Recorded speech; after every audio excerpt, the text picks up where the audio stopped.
Fortcast bus is gone. About school again? You got me. So thank you for coming on.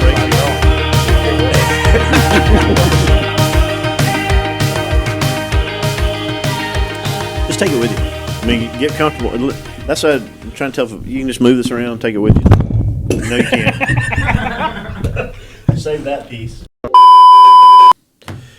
So, Michael. Yeah. Thanks for coming. Thanks for having me. How are you, man? I'm good, man. How are you? Let's just pretend like we didn't already have some conversation before all this and test the microphones and pull them off the table, all the stuff. So do this, Michael, for folks. You've been and you preached at the church at least once, right? Once. Yep. We scheduled you, and you canceled. Yeah.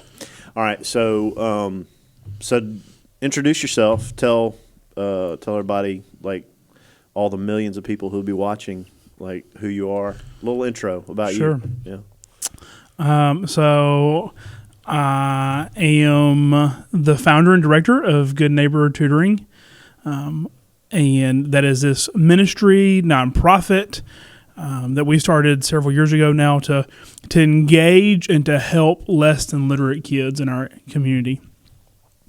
I am engaged recently as of the end of November. Congratulations. Thank you. Remind me, what's the date?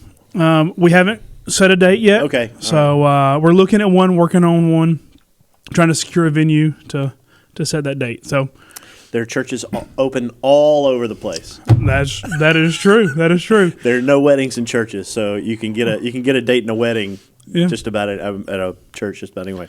Anyway, sorry. That's Nobody okay. wants to get married in churches anymore. So so that's going on. Olivia. Yeah, her name's Olivia. Got it. Olivia, and she's great. She's awesome. She's a nurse, and she loves kids, and she loves taking care of people, and she loves the church, and she loves Jesus. And I could spend this whole time talking about her, but I don't know. That's why you asked me here. You can make it interesting. Okay. I don't know that anybody wanted to listen to it as much as I would. So yeah. And you are a preacher's kid. Yep. So my story is, my dad is a pastor. I was born while he was in seminary in Texas, and then we moved to Louisiana for a couple of years, and then we moved to South Carolina when I was about 3, and he was pastoring there. I lived in South Carolina until I was 22. I went off to school there, and my parents moved back here. They met at Columbus College in the 80s, and so they moved here to pastor. That picture of your dad. Did I show you that picture of his dad at the BSU or BCM? Yeah, with all his hair. Like it's a picture. I didn't know it was him. I was just kind of looking at some of the names. Wow, that's not him, is it? Yeah. Well, I spent lots of hours at CSU and the BCM looking at those pictures. Yep. Sorry. No, you're good. So they met here. They pastored and moved. I moved off to school, and they moved back here to pastor a church here in town. And then through the Where'd process, you go off to school? I went to North Greenville. I went to several schools, but at that point, I was at North Greenville University. That's a Christian. Yep, it's a Southern Baptist school there in the mountains in South Carolina. Yep. So I was there, and then through a whole bunch of circumstances, I ended up back here with my parents. I finished at Columbus State with a degree in criminal justice because my goal was to go to med school, which doesn't sound it sounds crazy, but basically to go to med school, all you have to do is take the prereqs that you have to take the MCAT, and so you can do that with any major. All right. So I changed to criminal justice because sociology really interested me, but also because it was a much easier program. Okay. So I was trying to bring my GPA up and be competitive. That's what I want, a doctor who takes the easy route. I mean, Bill Gates said one time that he would find the hardest job he could and give it to the laziest person he could because they would innovate. So, whatever that's worth. Yeah. But yeah, so I was doing that, and I really was fascinated by the sociology and why people are the way they are, and learning that. And so criminal justice is an applied sociology degree. And so I learned lots of statistics and lots of facts about education and crime and recidivism and these things which I really had no purpose. And like, I'm here to like move on to the next level. I'm not here to really use this anywhere. And the Lord had called me to ministry my whole life, and I had seen it my whole life, and trying to figure out what that meant. Anyway, and so I was at Columbus State, and the fall of my last year, fall of 2014, the IRS contacted me and told me they would prosecute me if I applied for financial aid again, because I had exceeded the number of hours you can have and still receive financial aid. All right. And so I said, well, clearly I need to be done. So how do I do this? And so I finished in May of 15, worked for a church. And so then I moved to Tennessee, and I moved back to work for my dad's church that was here. And they had started running a van or a bus and bringing kids in from the Peabody apartment area. Mm-hmm. And so it's a real small church, kind of older.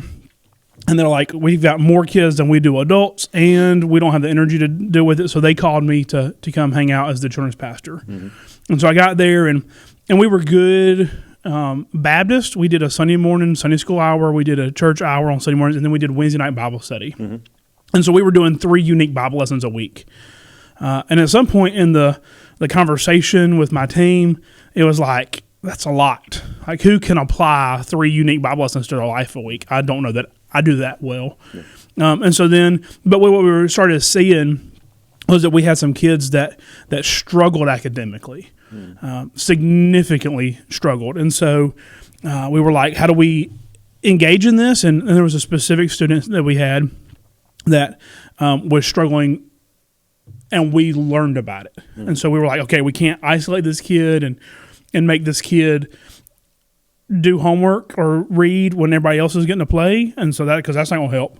And so how do we work that? And so we took our Wednesday night Bible study, and we just like did dinner, and then we started helping with homework, trying to engage in that. And so that's where our name comes from. The story in I think it's Luke 10, the Good Samaritan. You know, this guy is Jesus, who's my neighbor.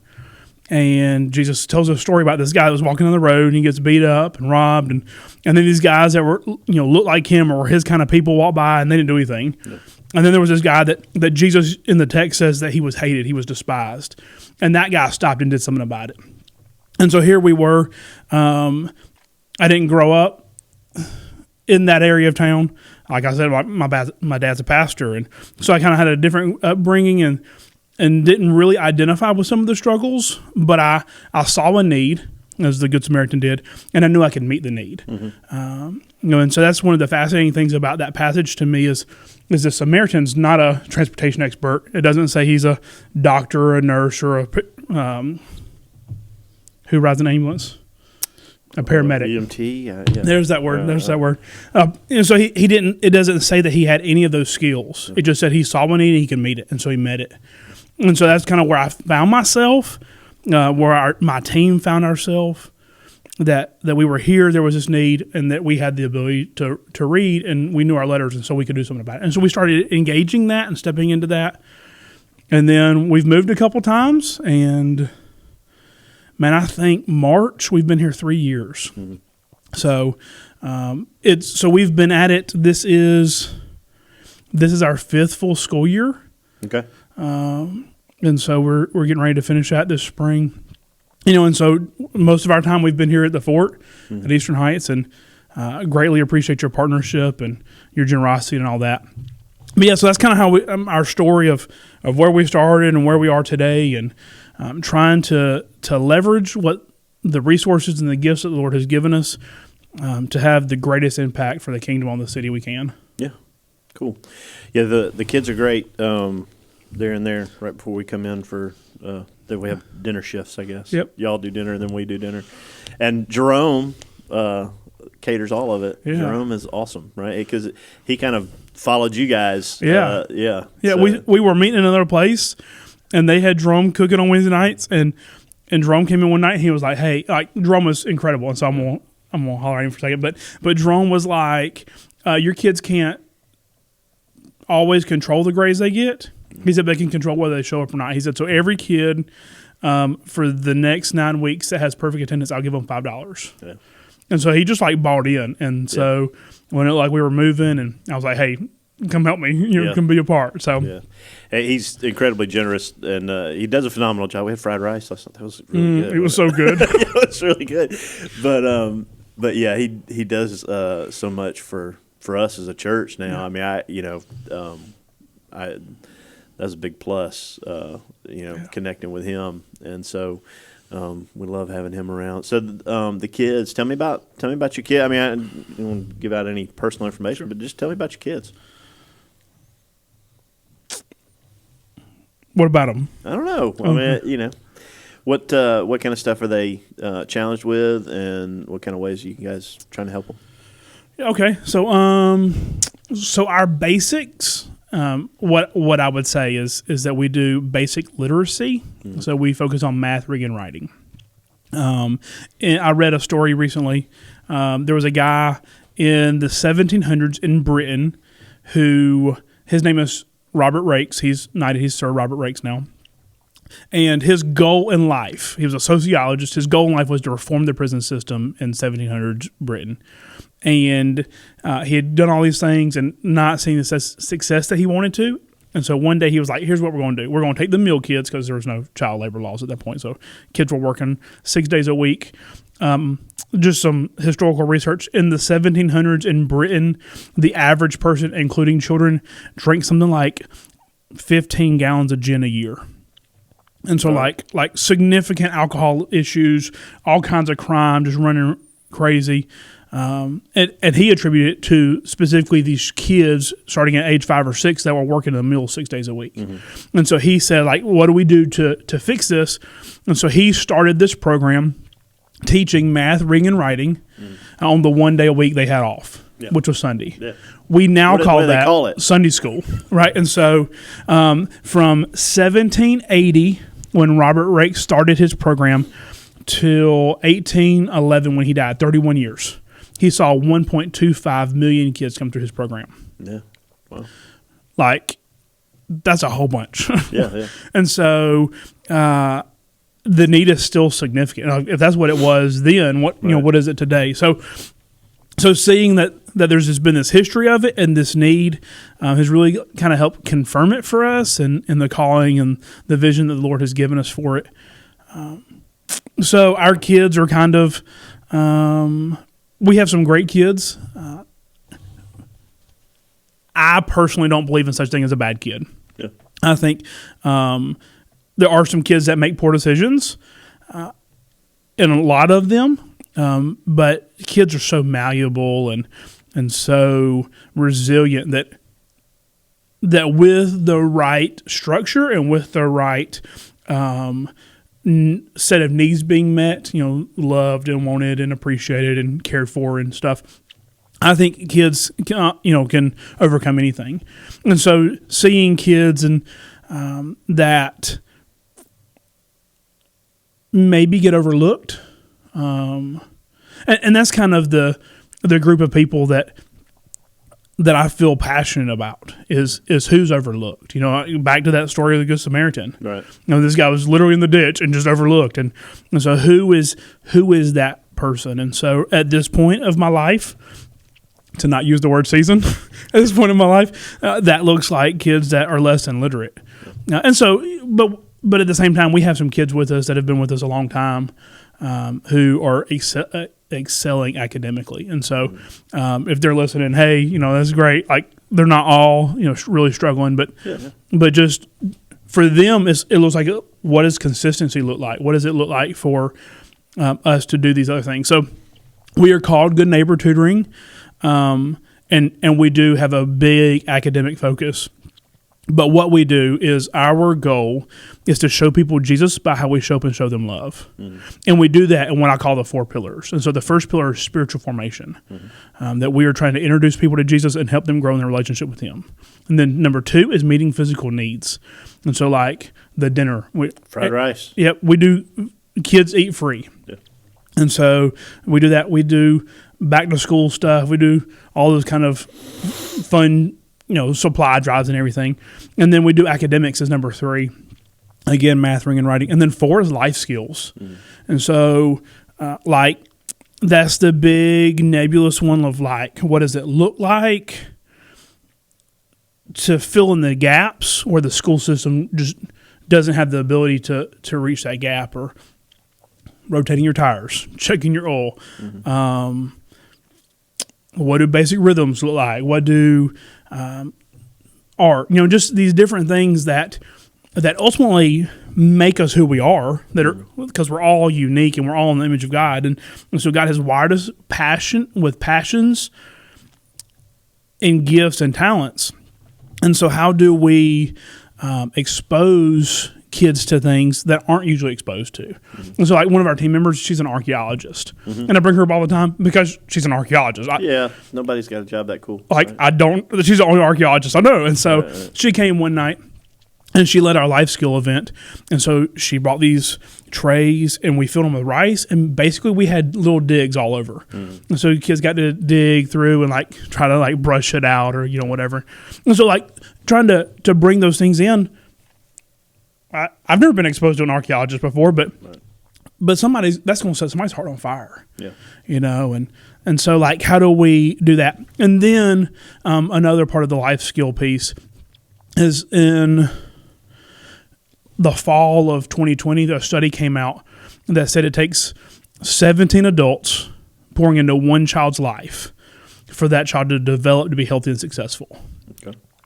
Which is a whole bunch of people. Yeah. So 17. And so how do we strategically create avenues for people to come love on children, to teach them a skill that they need in life, but also to add to that 17 number, to start to have somebody that loves you and that wants you and that cares for you and that's pulling for you, that may show up at the soccer game, that may show up at the ballet recital.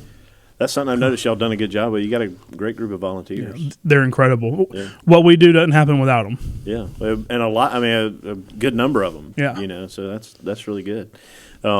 Just bought in and so that's always in church. There's never enough volunteers. Right. So, especially when you're talking about working with kids. Yeah. So yeah, I think in church life, all the things that you're saying, I think in church, folks miss that there are those opportunities on Sunday morning, because we have all kinds of kids that come through, and you got opportunities to do more than just watch them for an hour while the kids are in worship, but to actually communicate the love of God to some kids who really need it, really need it. So, I was a kid that went to church without my parents, as a teenager for a long time. Hoping my mom's not watching. She always gets mad when I talk about this. But yeah, there's tons of kids out there who need other adults, and even if they've got good parents, somebody else saying something to you matters more, a coach or teacher, they can say the same thing that your parents have been saying, but yeah. So going forward, you've got the group here. I know you've been talking about expanding the program some, and we don't have to get into that much, but I think there's all kinds of needs out there. How if somebody wants to learn more or get in touch with you, or possibly volunteer or contribute to what you're doing, what is the best way to find out or to connect with you? Sure. We're on Facebook. Mm-hmm. We have a website, or my phone number. Those things are great. So our Facebook is Good Neighbor Tutoring. Okay. Our website is goodneighbortutoring.com. Yeah. And then that makes sense. Yeah. Going for it. Trying to streamline it. Yeah. And then my phone number, can I give that? Is that what you want me to do? If you're comfortable. Yeah. It's area code. Bleep, bleep, bleep. Yeah, go ahead. It's area code 864-314-7509. Right. What is 864? South Carolina. Okay. Where I grew up. So I've had that number a long time. All right. Awesome. So what do you think are your biggest needs right now? Like for your program, and not your begging pleading, but what are your prayers and the needs right now for your program? Well, in the nonprofit world, money. Yeah, that's always the big one. But seriously, everybody can do. Man, we need wisdom and we need prayer for wisdom.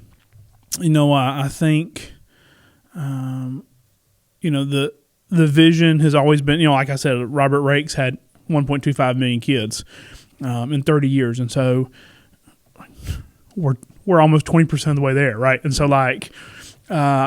how do we make in years, not in numbers yeah. How do people go like, wow? Yeah, in years, we've 6 years is 20% of 30. I know who we were talking to. Yeah.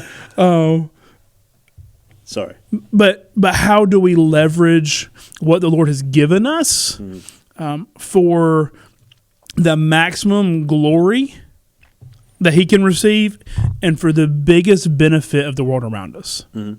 And so, there was a study done in 2015 that said 85% of all families in the U.S. would have their kid in an after-school program if one was available, affordable, and accessible. Those kind of numbers say to me that at least 85% of American families are not in after-school programs. Yeah. And so how do we – so there's clearly a need. There's clearly a place. There's clearly a demand, use an economic term. But how do we leverage what the Lord has given us and the talents and the gifts and the resources to make that a dent in that, to make an impact in that? As we look at 2021 crime stats in Columbus, that violent crime was up 137% over 2020.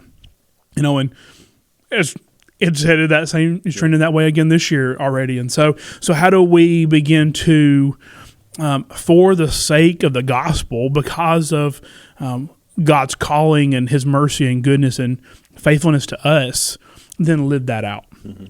And so that's what we're trying to figure out, and that's the need we're trying to step into in that that vision of showing people Jesus by how we show up and show them love, and the 4 pillars of meeting needs and teaching them about Jesus. Like if we raise a group of kids to be healthy, productive, successful adults that raise their kids and have good families, but we don't introduce them to Jesus or give them an opportunity to follow Him, all we've done is made really good people that spend eternity separated from God in a real place called hell. Yeah. And so how do we not do that, but how do we have that impact on the most people we can? Yeah. And I really believe that the gospel is it. It's secure, that the church is the hope of the world. And so how do we engage in that? And for a long time, most of my life, I have seen this model of church that I call the Field of Dreams church model. Like, if you'll build it, they'll come. And even as we were talking earlier, like, we're seeing people not come back to church after the pandemic, and so that's clearly not working anymore. At some point it did work because that was the model that was adopted. But now, how do we be about our community? How do we be about going and telling? That was Jesus as you go. And so how do we, as the church, you and I, and whoever's listening that believes in Jesus, go and find the people that are overlooked, to find the guy in the ditch that's struggling to maybe even breathe, and bring life to that situation. So all that to say, like, I have no idea what that looks like, and truthfully, it's a little intimidating. It's overwhelming to say, like, this is the vision, that I want to reach every kid in Columbus for the sake of the gospel. That ultimately, that's what I want to do, but I have no idea how to get from point A where I'm at to that. And so, ideas, wisdom, prayer, if money, all the, all those kind of big things. People, man, you commented a minute ago about how the team is bought in, and I told them this last night, that there are times in ministry in my life, so I can't speak for everybody, but for me, where it feels like I'm the only one that's in the vision. Like, I'm the only one that has called it, and it's like, this is what God has placed in me. And Jeremiah, I forget the chapter now. He says it's like a fire in my bones that if I didn't tell somebody, it'd kill me, right? And so, like, I get that. Like, that is a lot of my story. But it feels so lonely a lot of times. Like this is where I'm at, and that God is like, if I don't do this, it's going to kill me. But I can't do this by myself, and there's nobody else here with me. Right. And so, but that's not the case for me right now. The Lord has really refreshed me in the team that He has sent and provided, and man, they are taking ownership and they're doing incredible things. And they're like, hey, I'll take that. You know, you don't have to worry about that. I got it. And so seeing people catch the vision, you know, and be passionate about it and say, like, I own it. Like, it's mine. I got it. Don't worry about this anymore. That is so refreshing to me as a minister, as a leader, to say, like, I'm not crazy. Is, you know, if I'm the only one that has it, I might just be insane. You know? But seeing the other people, like, really, like, the Lord lay that on their hearts is so encouraging and so good. So yeah, anybody that wants to jump in, there is obviously a vetting process because we're with kids, but yeah, like, anybody that wants to come hang out and see what we do, they're more than welcome. Just come one Wednesday night, eat with us, and walk through what we do. And we got some really cool stuff coming up, like this next week as we're recording this. We're doing a life skill on graffiti. Oh, okay. And so, yeah, it's going to be good. It's going to be good. And so, like, I didn't know this. This is something that I've learned recently. Is this how to paint over it?